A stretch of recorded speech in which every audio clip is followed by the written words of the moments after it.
یہ کچھ کے ہاں امام شافعی کے ہاں اور کچھ اور کے ہاں یہ سجدے کی آیت ہے. احتیاطاً ہم نماز کی بریک میں یا اگلی بریک میں آپ لوگ سجدہ کر لینا. یا ایھا الذین آمنوا ارکعوا واسجدوا واعبدوا ربکم وافعلوا الخیر لعلکم تفلحون. رکوع کرو اہل ایمان، رکوع کرو، سجدہ کرو، اللہ کی عبادت، اپنے رب کی عبادت کرو اور اچھے کام کرو. 4 چیزیں کہی ہیں: رکوع، پھر سجدہ، پھر اللہ کی عبادت اور پھر اچھے کام. یہ بھی ایک بڑی فلسفی ترتیب ہے.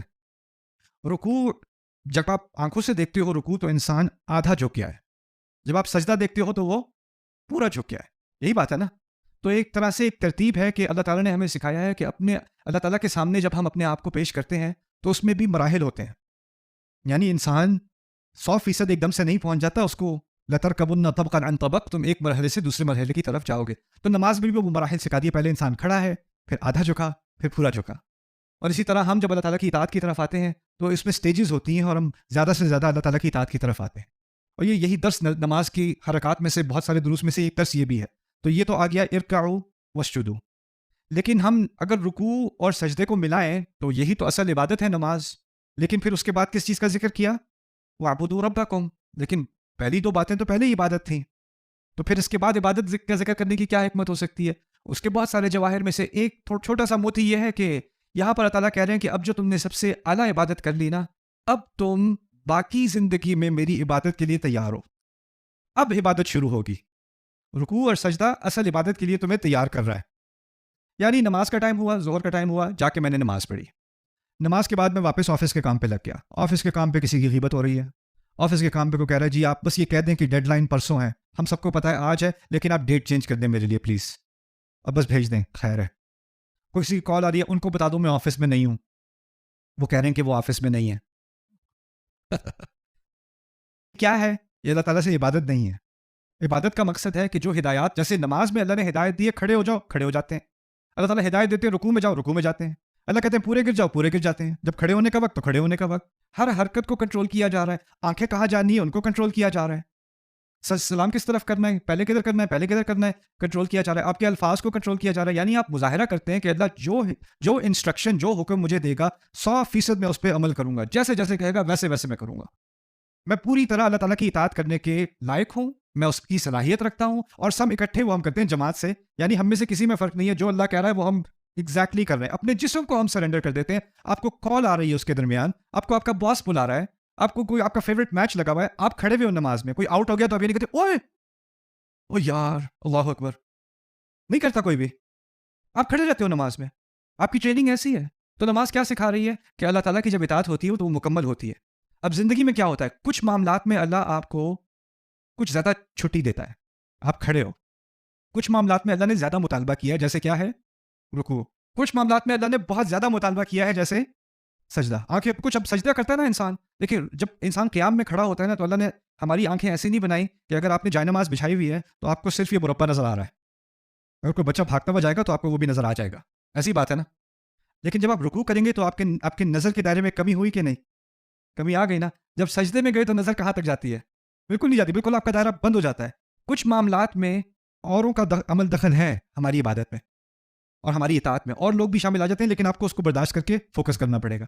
کچھ معاملات زیادہ فوکس، اور کچھ معاملات میں کسی کا کوئی عمل دخل نہیں، وہ بس آپ خود کرو. اس کی میں آپ کو چھوٹی سی مثال دیتا ہوں. میں بھی پڑھا رہا ہوں. اگر میں اللہ تعالیٰ کے لیے پڑھا رہا ہوں تو یہ عبادت ہے کہ نہیں؟ آپ لوگ پڑھ رہے ہو، آپ لوگ کچھ سیکھ رہے ہو، یہ بھی عبادت ہے کہ نہیں؟ لیکن اس عبادت میں ایک سوشل ایلیمنٹ بھی ہے، ہنسی مذاق بھی ہے، ہم ایک دوسرے سے بات بھی کر رہے ہیں، کوئی تعریف بھی کر دے، کوئی فوٹوز بھی کھینچ لے، کچھ اور بھی کر لے. یہ ہے کہ نہیں؟ تو اس میں ہمارے فوکس میں ادھر ادھر بات ہو سکتی ہے کہ نہیں؟ ہو تو سکتی ہے نا. تو اس فوکس کے ادھر ادھر ہونے کے باوجود انسان اپنے آپ کو سیدھا رکھے. ٹھیک ہے وہ ڈسٹریکشنز آتی ہیں، لیکن انسان اپنے آپ کو دوبارہ فوکس پر لاتا رہے. یہی بات ہے نا. اس کے مقابلے میں اگر جب ہم نماز پڑھتے ہیں یا قرات کرتے ہیں قرآن کی گھر میں بیٹھے ہوئے، یا تہجد پڑھتے ہیں، تو اس میں کسی اور کا عمل دخل ہے؟ بالکل بھی نہیں. اللہ تعالیٰ ہمیں تیار کر رہا ہے کہ ہر طرح کی صورتحال کا ہمیں سامنا کرنا ہے. اگر اللہ تعالیٰ چاہتے ہیں نا کہ ہم دنیا کو چھوڑ کے بس اللہ کی عبادت کریں، تو شاید جس طرح بدھسٹ ہوتے ہیں یا ہندو ہوتے ہیں یا اور مذاہب ہوتے ہیں جو آنکھیں بند کر کے پہاڑ پہ کہیں جا کے باقی سب سے دور ہو کے 6 گھنٹے بیٹھے رہتے ہیں تاکہ وہ کانسنٹریٹ کر سکیں. لوگوں نے تو مجھ سے آ کے یہ بھی پوچھا کہ نماز میں آنکھیں بند کر کے نماز پڑھنے تو ذرا کانسنٹریشن آسان نہیں ہو جائے گی؟ کیونکہ جب آنکھیں کھول کے نماز پڑھتے ہیں تو آپ کا چھوٹا بچہ ہے، وہ نیچے سے آ کے آپ کہتے ہیں آپ نماز پڑھ رہے ہو، جس سے آپ کو گھور رہا ہے.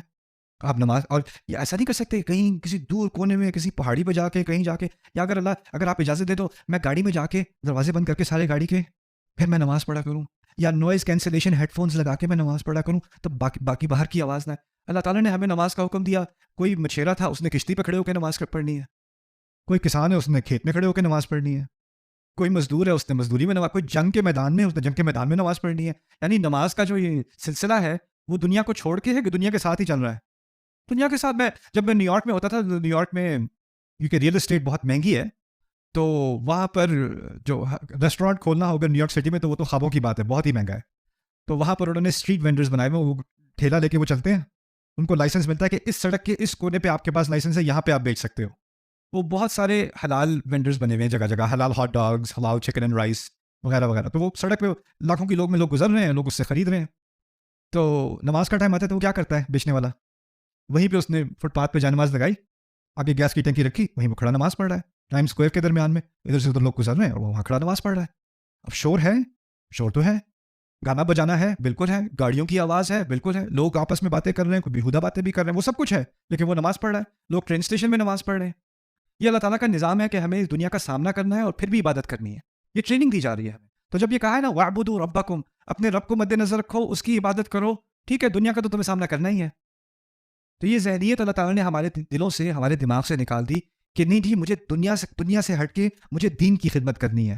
او انسان، ہمارا دین کیا ہے کہ ہم دنیا کا سامنا کرتے ہیں، اور دنیا کا سامنا کرتے ہوئے ہم دین کی خدمت کرتے ہیں، دنیا سے بھاگ کے نہیں، دنیا سے ہٹ کے نہیں، دنیا میں رہتے ہوئے، دنیا کو انگیج کرتے ہوئے۔